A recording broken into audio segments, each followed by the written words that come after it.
চিকেনের রেসিপি নিয়ে চলে এসেছি, দেখতে থাকবে আমি চিকেনটা কীভাবে বানাচ্ছি।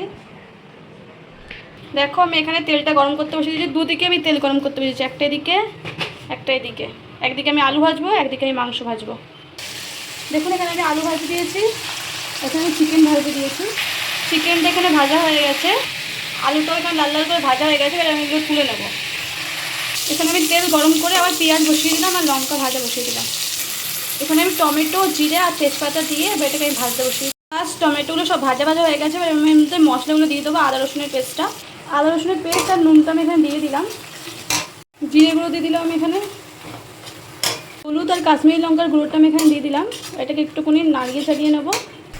এবার এখানে আমি টক দই দিয়ে দিয়েছি একটু। এবার আমি এখানে মিট মশলাটা দিয়ে দিলাম, দেখতে পাচ্ছ। এবার আমি মাংসটাকে দিয়ে দেবো।